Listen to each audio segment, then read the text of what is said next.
As anyone who's watched this channel before knows, I am a sinisterist. That is, I am someone who practices the left-hand path from an eclectic perspective. That means I take from many different disciplines to create my own personal practice. But I still got a thing for Satanism. The reason for that is it introduced me to the path. Now, I made a video on the Satanic Reformation before, and a few years ago I put that original video on private because I felt it became a bit dated. But I believe the core ideas behind its content is still relevant, so I decided to do a new one.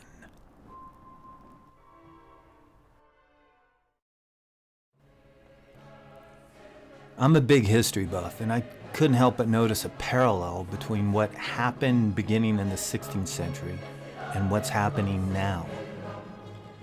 Back then, they had a revolution of sorts, a religious uprising which lasted for many years. This often brutal conflict created a divide amongst the Christians of Europe. Before that period, if you lived in Western Europe and were a Christian, you were more likely than not a Roman Catholic. And there was the Bible, the Pope, the rituals, and all was fine. But over time, many Christians got frustrated with the Catholic Church and broke away from the influence of Rome, especially after Martin Luther started the Protestant Reformation. And a new invention used to spread knowledge came into its own, the printing press. Thus, the masses could obtain a greater exposure to knowledge.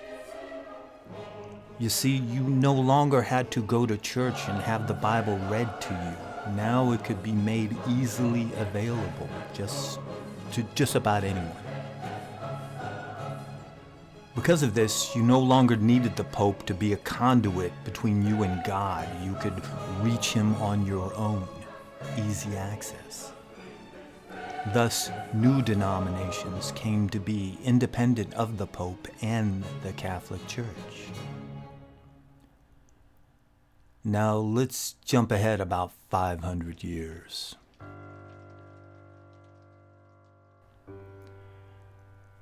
There was a time in the not-so-distant past that if you were a Satanist, you were, more likely than not, a member of the Church of Satan, or at least a LeRoy.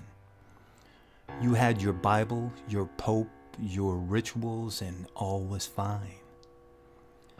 But then in the 1990s, two things happened. Anton LaVey died, and a new invention used to spread knowledge came into its own, the internet. Thus, the masses obtained a greater exposure to knowledge. You no longer had to join the COS to make contact with others of your kind. You could simply go online. Easy access. Also, Peter H. Gilmore became the new Black Pope.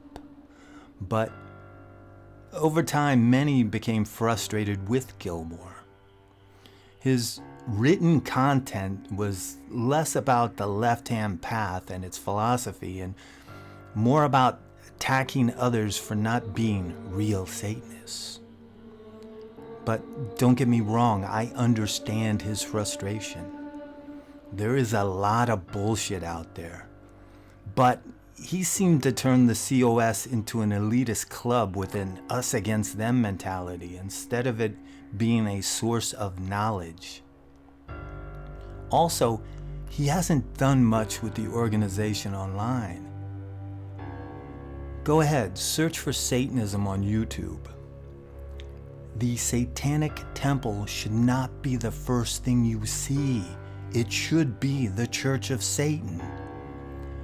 Just imagine the information written by and about LeRoy that the COS has access to.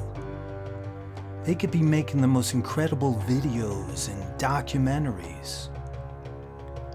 Gilmore also seemed to hint that to be a real Satanist, you had to be a member of the COS. And this flies in the face of what Anton LaVey stated when he wrote that a Satanist is born, not made.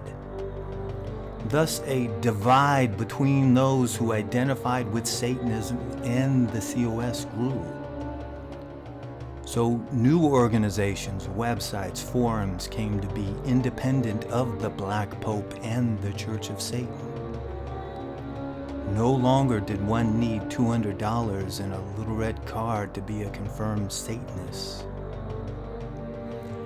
How one conducts themselves on the path should be the only measure to verify their satanic credentials.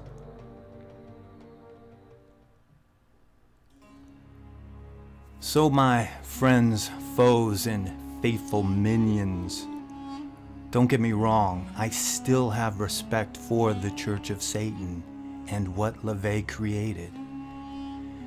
It's just that if you're handed a gold mine, as Peter Gilmore has, I think you should do a little digging.